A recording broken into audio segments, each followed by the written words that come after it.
This is breaking news. Mayor de Blasio giving an update on coronavirus in New York City. Let's go to that now. And we all felt it with them.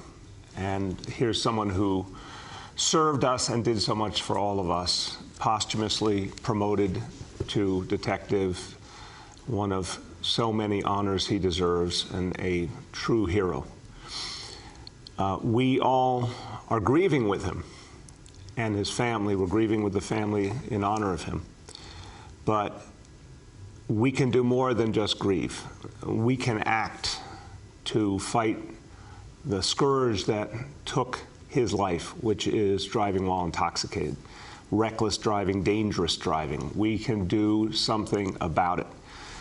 The fact is, the laws are still too lenient towards those who take a vehicle and turn it into a de facto weapon and drive under the influence without any regard for what it could mean for other human beings and for families. So a family now is missing a father, a husband, a son, a brother, because someone drove under the influence. So in honor of Detective Sakos, there's something we all can do, and our colleagues in Albany in the legislature can do. We need to pass immediately in this legislative session the Crash Victim Rights and Safety Act. This legislation takes very aggressive action against dangerous driving. This legislation does much more to support the victims of these crashes. This legislation mirrors the spirit and the approach we've taken here in New York City successfully with Vision Zero, which now, by the way, the Biden administration is using the New York City model of Vision Zero as the national framework for how to protect pedestrians, cyclists, motorists, everyone. We've got to do things differently. So in this bill, the Traffic Crash Victim Bill of Rights, in this bill, Sammy's Law, and this is named after a young man, 12-year-old, killed by a dangerous driver in my neighborhood in Brooklyn, 12 years old, whole life ahead of him, his life taken away because someone didn't do the right thing. And this bill would lower the legal blood alcohol level from 0.08 to 0.05. Every step to tighten up the law helps us to stop dangerous driving while intoxicated. Also, this legislation overturns the ridiculous rule of two, which literally suggests that if you do two dangerous things, you've done something wrong, as opposed to one dangerous, horrible thing being enough. So this is an opportunity to make profound change. And I'm calling upon our colleagues in Albany, I'm pleading with you, in the memory of Detective Sakos, in the memory of Sammy, in the memory of all those we've lost, please pass this legislation and help make the people of New York safe. We also in the city will continue to be announcing additional Vision Zero measures. We're investing a lot in Vision Zero in the budget we're working on right now. This is work that never ends, and we'll have a lot more to say on this in the next few weeks. Okay, let's go to what we talk about every day. Our vaccination effort continues to grow, and the numbers keep mounting, and it's a lot of work. We have to keep working even harder at it, but we keep moving forward every day. So as of today, from the very beginning, 6,737,641 doses administered. The walk-in initiative, crucial. I want to remind everyone, at the city-run sites, over 50 sites across the city, walk right in. If you got an appointment, that's great. If you don't, just walk right in. Easiest it's ever been to get the vaccination. If you haven't gotten it, this is the day to get it. If you want to make an appointment or you need more information, go to nyc.gov/vaccine finder, or you can call 877-VAX4-NYC. And we want to have a great summer in this city. We want to have a lot of our freedom back and our joy back. To help us get there, you need to get vaccinated for everyone's sake, your own, your families, your whole cities. Now, good news, a big milestone hit at Citi Field on Monday. Citi Field's been a great part of our vaccination effort. I want to thank the Mets. They've been outstanding partners. So as of Monday, we hit 100,000 doses administered at Citi Field. It is easy to get a vaccination at Citi Field. Things are working. It is the right place to go. Everything's clicking. Go to Citi Field, get that shot. That's easy. What's not so easy? Getting run support for Jacob deGrom. This continues to be a deeply troubling issue. We're going to come up with innovative new solutions in addition to the previously announced Jacob deGrom support plan. Okay, now let's talk about our recovery. Let's talk about our recovery for all of us, because recovery for all of us means bringing back the whole city, every neighborhood, for everyone. A recovery for all of us means people are safe and people can go about their lives. A recovery for all of us means that we change some of the things we used to do and we make them better. So one of the things we're focused on especially is different approaches, new approaches to public safety. We want this to be the summer where New York City comes back strong.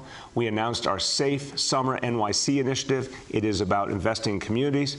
It's about cops in the right places. It's about bringing back the court system, gun prosecutions, all of this coming together to beat back gun violence. Well, that investment in communities is crucial. And we have learned over the years more and more that community-based solutions to violence make all the difference. This is the Cure Violence movement and the crisis management system. This counts. And in this budget, we will be doubling the workforce this year for this summer for the Cure Violence movement and the crisis management system. And then we'll be tripling it for the summer of 2022. Today, we want to talk about a very specific effort to fight gun violence in a targeted way in a place that needs the additional help, that's gotten a lot of community support in Southeast Queens, focusing on the 105 precinct, Laurelton, Rosedale, Springfield Gardens, a place where we needed to take this approach and apply it. So it's a $1.1 million investment to specifically stop gun violence with these grassroots approaches. We're investing in two groups that are known and respected in the community, that have a connection to the grassroots and can make a difference. King of Kings and 100 Suits for 100 Men, two extraordinary community organizations that are going to take what works in the Cure Violence movement and the crisis management system and apply it in Southeast Queens and keep the community safe and help young people on the right path and help stop the violence. I want you to hear more about this. First, new council member from the community. She has hit the ground running. If you've ever seen an elected official hit the ground running, she is the definition of it. She came in to the council just as we were working on all the police reform measures. She really helped. She contributed to it. She focused us on specifically improving and expanding Cure Violence in her part of Queens. She is a solution-oriented leader and a problem solver. My pleasure to introduce Councilmember Selvina Brooks Powers. Good morning, and thank you so much, Mayor de Blasio, once again, continuing to invest in communities that have much need. And so first, I'd like to thank all of our Southeast Queens elected officials, clergy leaders, as well as our civic organizations for the work around combating gun violence in our community.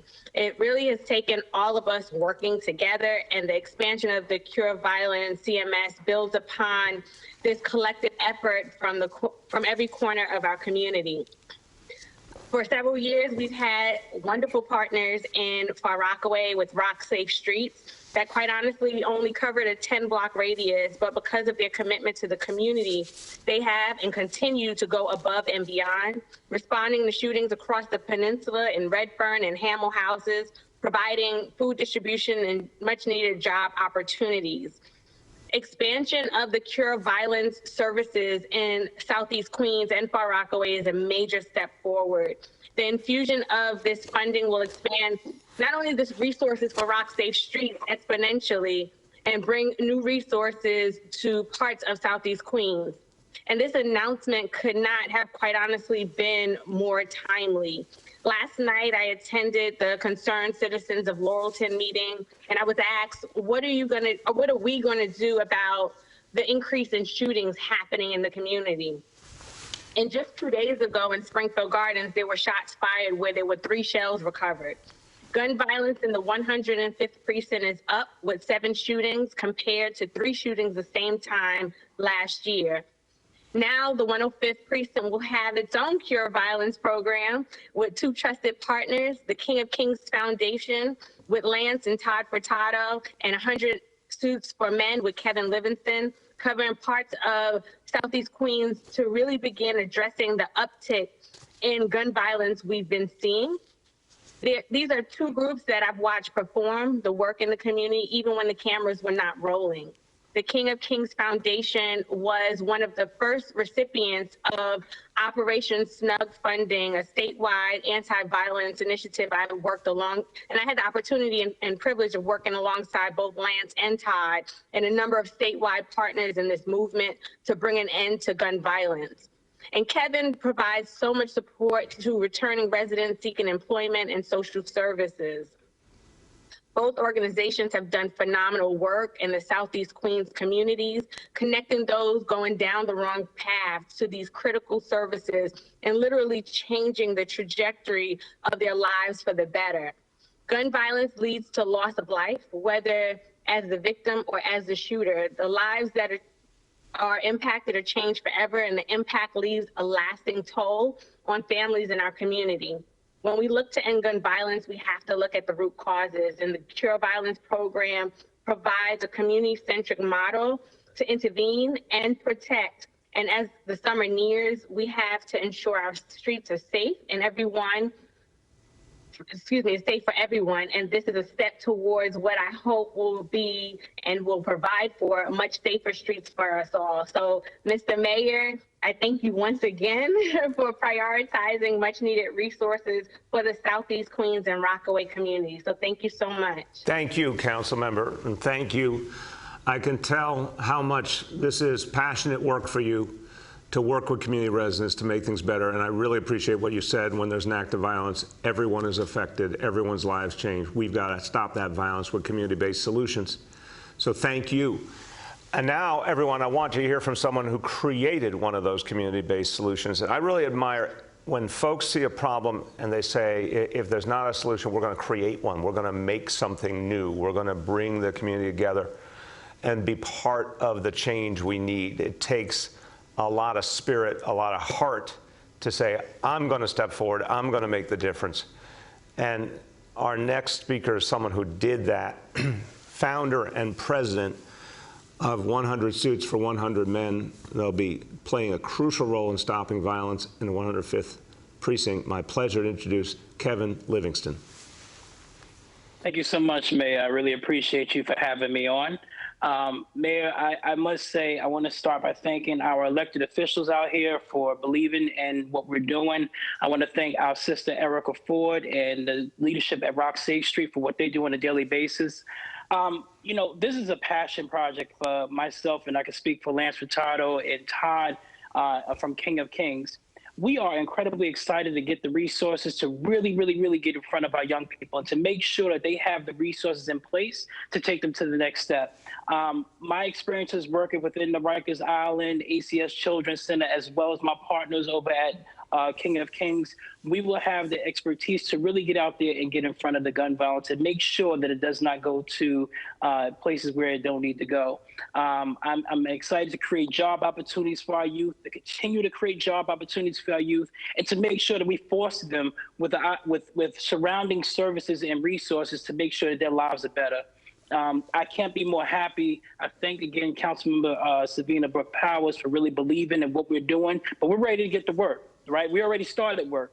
You know what I mean? So, you know, Laurelton, we will be hugging on you and loving on you. 105th Precinct, within your confines, you have 2 community group organizations that are ready to get started, and we'll continue to put our young people first and make sure we end the systemic gun violence in our community. Thank you. Thank you so much, Kevin. And Kevin, thank you again. It takes so much to say you're going to create something and make it work. You've done that. Your colleagues have done that. It's making a difference. It's going to be one of the reasons we turn things around this summer, and you're going to save lives. And I just want to thank you for the profound work you're doing. God bless you. Thank you. And God bless you too. Thank you. Thank you so much. All right, everyone, let's do what we do every day now, and let's turn to our indicators. And again, we have had weeks of good indicators. Today is no exception. Let's keep going and keep saying it. If you like these good indicators, if you like the fact that things are getting better, if you like fewer and fewer restrictions, and you haven't yet gotten vaccinated, go get vaccinated. So here we go.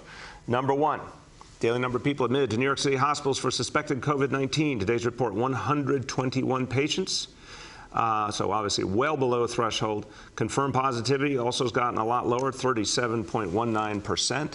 Hospitalization rate also well below threshold, 1.61 per 100,000. So that's good news all along. Number two, new reported cases on a 7-day average. Well, that graph speaks for itself. Continued progress. Today's report, 1,083 cases. Number three, percentage of people testing citywide positive for COVID-19. Today's report, 2.61%, again, way below threshold and declining. So that's good news all around. Few words in Spanish as we conclude, and this is about, again, how we work together with the community to end gun violence. No podemos recuperar una ciudad para todos sin vecindarios seguros. Por eso, tenemos que eliminar la violencia armada. El movimiento Cure Violence ayuda a mantener la paz y estamos lanzando una expansión importante en el sureste de Queens. Su ciudad está trabajando para proteger a su familia. Juntos haremos que nuestra ciudad sea más fuerte y segura que nunca. With that, let's turn to our colleagues in the media. Please let me know the name and outlet of each journalist. We'll now begin our Q&A. As a reminder, we're joined today by Dr. Choksi and by Dr. Katz. First question today goes to Marla from WCBS 880. Good morning, Mayor, and good morning, everyone on the call. How are you, Marla? Good, how you doing? I'm feeling okay. We're moving forward. Okay. All right. Well, I have a middle schooler that's sitting on the carpet with no synchronous education. But anyway, that's besides the point. I wanted to ask you about the Department of Education changing Columbus Day to Indigenous Peoples Day, and when the decision was made to add Italian Heritage Day to Indigenous Peoples Day on the calendar. And can we get your feelings as an Italian American on erasing Christopher Columbus's name from the calendar? We heard from a lot of elected officials who say that it's an affront and they're angry about it. Look, I think this process wasn't handled right. I certainly didn't hear about the change, nor did the chancellor, so we spoke about it and we both agreed this was not the right way to handle things. Saying very clearly that we honor Italian Americans, I'm an Italian American, I could not be more proud. I focus on my heritage all the time. I honor my grandparents, Giovanni and Anna, who came here from southern Italy. I've been to their hometowns. I could not feel my heritage more strongly. We have to honor that day as a day to recognize the contributions of all Italian Americans. So, of course, the day should not have been changed arbitrarily. I think saying it's a day to celebrate Italian American heritage is absolutely right and appropriate, and that's the way to talk about it and to think about it. I think also saying, as has been done in many parts of the country, it's a day to think about history and honor Indigenous people as well. I agree with that, too. So the process wasn't right, but the end result is going to be a day to honor Italian American heritage, a day to honor Indigenous peoples. I think that's a good way forward. Go ahead, Marla.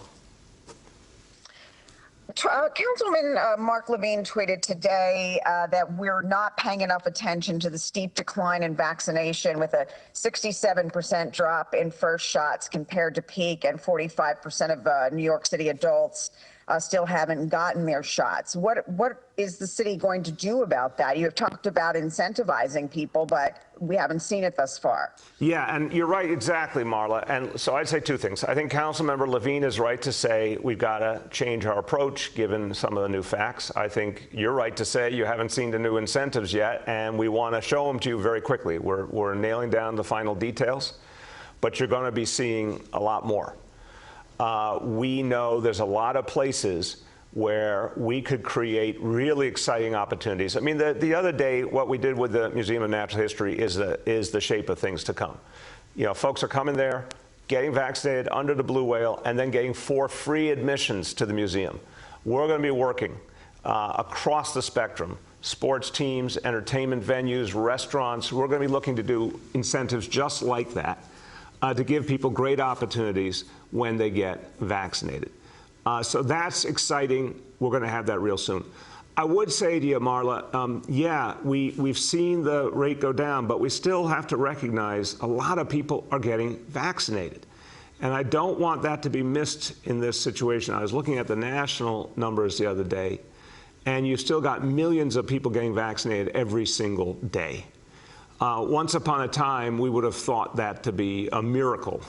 You know, I remember when we thought it was a big deal if we could get to 1 million vaccinations in a day in this country. We're well above that now.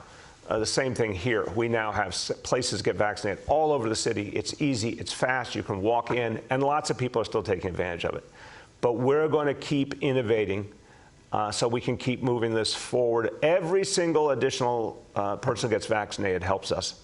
And one more thing, we're going to be doing a lot of work with doctors, with pediatricians, to encourage their patients. That direct contact with trusted healthcare providers is going to make a huge difference.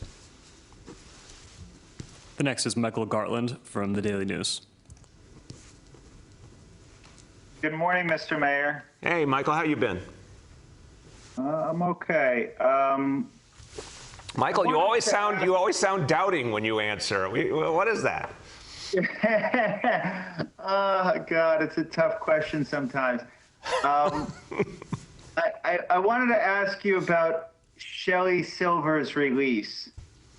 Do you think that was the right thing to do? And what kind of message does that send, you know, that he's getting out early after, you know, what he was put in prison for?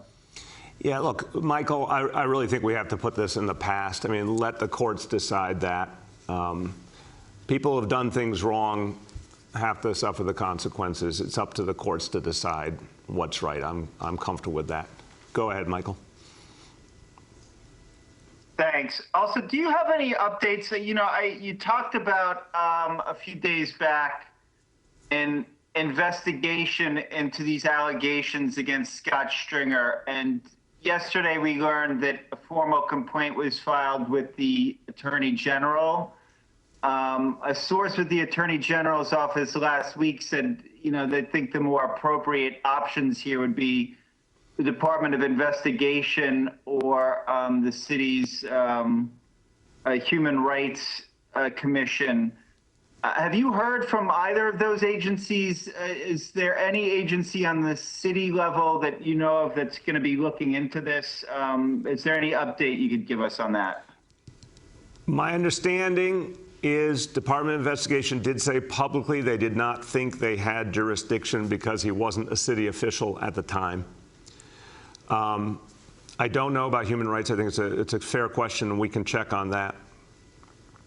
I thought Attorney General might be an appropriate venue, but again, I don't know the nuances. I still think there's time to get the facts out and the truth out, the full truth, whatever it is. The people deserve to know as much as possible, as independently as possible, as they make their judgment on the next mayor. I think that's the bottom line. The next is Aaron from Politico. Mr. Mayor, just wanted to get your reaction to Governor Cuomo announcing May 19th as the date that most restrictions will be lifted. Obviously, you had identified July 1st. So do you think the 19th is okay? Do you think it's too early? Do you have any concerns? And how do you think it's going to work under the model he's kind of put out of no capacity restrictions, but you still have to do social distancing? Aaron, look, I think what the city announced, July 1st, full reopening, makes all the sense in the world because it gives us some more time to keep an eye on the trends. It gives us more time to get people vaccinated as we originally planned through the end of June. It's also a full reopening. That's what I'm talking about, a reopening with very, very few restrictions. What the governor's put forward, we'll work with, is the bottom line. It's obviously different things in different phases. We'll work with it, but we'll keep an eye on it. We'll keep an eye to make sure that the data and the science tells us everything's okay. I mean, that's the bottom line. That's why we go over these indicators every day. And if we see something wrong, we'll talk about what needs to be done to make the adjustment. But, you know, hopefully all these plans lead us to the exact same place, a fully reopened New York City this summer. And I really do think we're poised for an extraordinary summer in this city of just a huge amount of activity and the city coming back to life. And I'm very, very excited about that. Go ahead, Aaron. Okay, thanks. And then I can probably guess the answer to this, but did he consult you on this decision at all? Aaron, I know you'll be shocked and amazed. I hope you're sitting down. No, he didn't. Go ahead. The next is Odalis from Telemundo. Good morning, Mayor. Hey, Odalis, how are you? Nice talking to you today, Mayor. I wanted to talk about immigration and the border. As more migrants, kids in this case, are crossing to come to the United States, is Biden administration have reached out to the city to be able to accommodate some of these children until they're reunited with relatives? Odalis, I don't have all the details for you. I can tell you that our broad message to the Biden team is we think it's so important to keep families together, and it's so important to avoid the mistakes made by the Trump administration, where families were separated, kids were sent all over. Sometimes they weren't reunited. So we'll work with them in every way, but I think we'd need a very different approach than what was used in the past. Go ahead, Odalis. Thank you. Vaccination is going well, but the numbers are showing sort of like a slowdown of the people going to get the first shot. What more can the city do to encourage people to get vaccinated? Connecticut, in this case, is doing an amazing job. Also the city, but we need to encourage more people, especially in those counties that are much needed. Yes, Odalis, you're right. Look, I think we should be proud of where we are. You know, we've got a huge number of vaccinations that have been done, and very successfully. The process has worked. You know, the team has done a great job. All those wonderful vaccinators out there, I want to thank them again. It's been very safe. We've seen just a great track record. And if you talk about people who've gotten at least one dose, we're almost 74% on the way to our 5 million person goal. And overwhelmingly, people get one dose, do come back to get a second dose. So there are actually some very good facts here. But Odalis, you're right, we got to do more. I think this is going to be about focusing on the doctors and pediatricians, reaching out more consistently to their patients. You know, let's face it, no voice is more important to people than the doctor they trust. For a parent, the pediatrician's voice is so important. I think more of that contact, getting that encouragement will make a difference. Definitely more incentives, and we're going to say a lot more about that in the next few days. A lot of exciting incentives. And I think continuing to educate people. And also, I think we're going to hear news in the next days confirming that hundreds of thousands of more people are now going to be eligible. Kids 12 to 15, I think, are going to be eligible very soon. That's a whole nother audience we need to reach. So I think if you put all those pieces together, we really get somewhere. The next is Yoav from the city. Hi, Mr. Mayor. I just wanted to clarify on the change of the Columbus Day holiday name. You said the chancellor wasn't aware of it either. How did that announcement get made without the chancellor's input? Yeah, again, Yoav, we've got obviously a huge operation. And in that operation, there's a lot of different elements. So the fact that a calendar naming didn't come to her attention or my attention, on one hand, doesn't surprise me. But it was not the right thing to do. We needed to hear about it, and we needed to make sure it was right. The original idea wasn't sufficient, and we addressed that. Go ahead, Yoav. Somewhat relatedly, one of the action items, one of the few action items that came out of your statute review committee back in 2018 was a decision to add some markers to the Columbus statue at Columbus Circle, and also to commission a monument honoring Native Americans, most likely to be placed in Central Park. It's been 3 years. What's the status of that, and why is that taking so long? Good question. Obviously, the last year plus everything's been thrown off by the pandemic. But I think it's a fair question. Let me get you an update right away on where all those pieces stand. We do, in everything we do, I think the Monuments Commission did really important work, really hard work.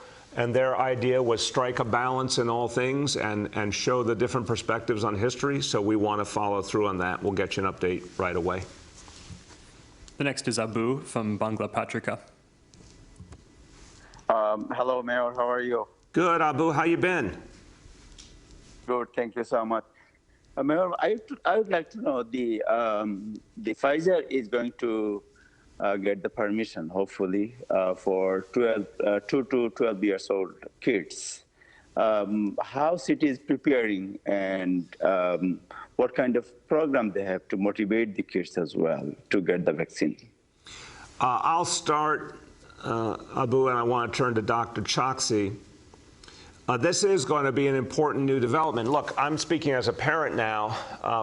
If my kids were in that age range, that 12 to 15 age range, and the news came through that they could get a Pfizer vaccine, the second it was approved, I'd be at one of those vaccination centers with my child to get them protected. I think a lot of parents are going to react that way. But I do think there's also a lot of questions people have, a lot we have to do. We have to work closely with pediatricians in particular. I think that's going to make the biggest difference. Dr. Choksi, why don't you talk about that initiative? Yes, sir. Thank you. We have a three-pronged plan that is ready to go as soon as we hear about the green light from the FDA and the CDC with respect to using Pfizer for 12 to 15-year-olds. The first part of it is leveraging our existing infrastructure, the clinics, the hospitals that already have Pfizer, to make sure that they're prepared for some of the special considerations for that younger age group, particularly the consent requirements associated with it. The second part of the plan is to work very actively with pediatricians who may not be currently part of our vaccination efforts, but who will be critically important to have these conversations with parents and get adolescents vaccinated as well. And the third part is very importantly working with our colleagues in the Department of Education to ensure that we're communicating through schools with parents in the mechanisms and the avenues that they're already aware of. The final thing that I'll say, if I understood your question correctly, Abu, you were also asking about the 2 to 12 year age range. And Pfizer did indicate yesterday that they're planning to submit results from that later on in the summer, and it could be authorized for use in children younger than 12 as soon as September of this year. So we'll, of course, have to follow all of that out and see the data ourselves, but that's certainly a very promising development for later in 2021. Thank you, Dave. Go ahead, Abu. Second question is the same kind. Is this vaccine will be same like for the adult, or it will be a different kind of vaccine for kids? I'm going to turn back to Dr. Choksi. My understanding is it's the exact same vaccine, same approach, but Dr. Choksi, you can explain. That's exactly right. It's the same vaccine for adults and for children. Excellent. We have time for two more for today. The next is Dave Carlin from WCBS. Hey, Mayor. Hey, Dave. How you doing? I'm real good. I have a question for you about what we're seeing on West 36th Street and at some other hotels in the Times Square area, and they appear to be real busy cleaning and renovating. And now we're being told that this is because removing the homeless from them appears to be imminent. Now, is that the case? Dave, I don't know that particular hotel you're referring to. I can tell you, I've said for a long time, as the situation improves and we have less and less of an issue with COVID, of course we intend to return folks who remain homeless back to shelters where they can get the best support. That's been the plan from day one. So we'll have more to say on that when the right moment comes. But unquestionably, that will happen sooner rather than later because that's been the plan all along. Go ahead, Dave. If there's any kind of threshold or schedule for that, because we appreciate that you've said soon, eventually, is there any kind of idea that it comes within weeks, months? Well, it's definitely connected, Dave. It's connected to the healthcare situation overall. Obviously, we're looking for the sign-off of the health department and Dr. Choksi. We're looking at any appropriate federal and state guidance we have to align to. I think the bottom line is, as more and more people get vaccinated, as COVID is pushed back, we're getting close to that point where we can act. But we've got to get all the different pieces together. So we will certainly be talking about it, Dave. I think if part of your question is, are we going to talk about it when the time comes and be open and transparent? Of course. But we're not at that point just yet. I do think it's coming soon. By definition, as I said, if we're looking at July 1st as a time for a full reopening, we expect a lot of things to be acted on by that time. Last question for today goes to Gersh from Streets Blog. Hello, Mayor. How are you? Gersh, I'm doing well. How are you today? I'm living the dream. My son is in remote learning, so he's learning nothing. But that's fine. We can talk about that some other time. Gersh, you do have a penchant for the soundbite. Well, I'm the last call today, and everybody's hung up, so we can just talk like gentlemen. Yes. Anyway, Mr. Mayor. Go ahead. Mr. Mayor, just as in other calls, just as in other press conferences, there have been discussions of shootings around the city and what you intend to do about them. But as you well know from your 7-year Vision Zero campaign, there are far more injuries caused by car drivers than by gunmen. Roughly 140 New Yorkers are injured every day by car drivers. And your call for state legislation is a part of the solution, no question about that. And you should be proud to know that one of the safest places in the city right now is the open street that you created on 34th Avenue in Jackson Heights, where crashes are down 80% during the hours when the barricades are in place to prevent through car traffic. So I don't know if you know this, residents of that neighborhood have started a new petition drive. On Sunday, they started this, calling on the city to turn 34th Avenue into a linear park. And as you know, parks contribute so much to our mental health, our physical health, from pollution, and of course, from crashes. So what do you think of this proposal to turn what your own DOT calls the gold standard of open streets into a linear park? I think it's an interesting proposal. I think we clearly, look, Gersh, we are learning every day and changing all the time, and that's good. There are places, we've talked about before, where we'll be doing different approaches in terms of pedestrian spaces, for example. So we're going to look at a whole lot of different options. Some places we might say, here's something we want to do permanently. Other places we'd say, here's something we want to do temporarily. But we're constantly looking to do more because it's working. So I take this as a helpful nomination. I'm glad you raised it. And we'll look at it. I'll talk to DOT about it, and we'll come back and let you know what we're thinking. Go ahead, Gersh. You know, as a follow-up, I'd like to get Dr. Choksi to comment as well, because the Department of Health could do so much more to demand car-free spaces for residents, given research that shows the negative health and mental health impact of pollution, noise, and obviously the crashes caused by cars and car drivers. In my extensive back and forth with the Health Department press office, I have not been made aware of anything the Department of Health has done under Dr. Choksi or his predecessor to combat the crucial public health crisis of cars. So let me turn to Dr. Choksi, but Gersh, again, I really do appreciate you've raised a lot of important issues over the last few years, and many of them have helped us to focus on changes we can make. So this is I dare say it's advocacy journalism, but it's productive advocacy journalism, and I appreciate it. I would say at the same time, Health Department has been part of the most fundamental change we've made, which is Vision Zero. And I really want to come back to this. This city decided to do something that almost no place else in America did. Said we're reorienting our entire strategy, and it has worked, and we're going to go a lot deeper with it, and now it's become the national template. So I do think the fact that this city was moving in a very forceful direction to change the reality of street safety is something the health department saw and liked and approved of, and it did not happen before we came along. With that, I turn to Dr. Choksi.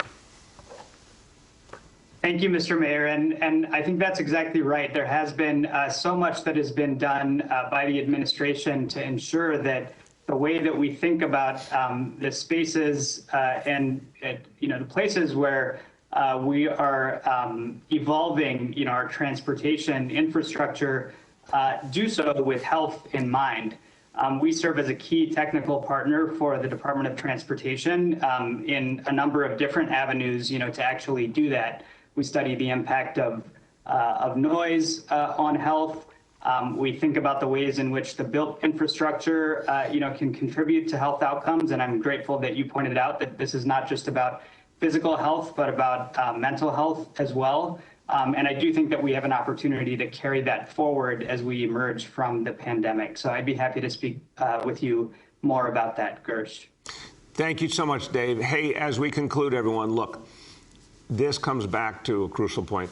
We all together innovated open streets, innovated open restaurants. We now are putting the pieces in place for an extraordinary summer in the streets of New York City. It's going to be, I think, greater than anything we've ever seen before, because it's going to combine so many wonderful new outdoor activities, opportunities, but also people feeling that camaraderie, that sense of we're coming back together. We're creating a recovery for all of us together. Everyone is going to be a part of the comeback story of New York City. Again, you want to do something right now to make sure it's going to be an amazing summer, go out and get vaccinated, because we all deserve the greatest summer ever in New York City, and you can help to make it happen. Thank you, everybody.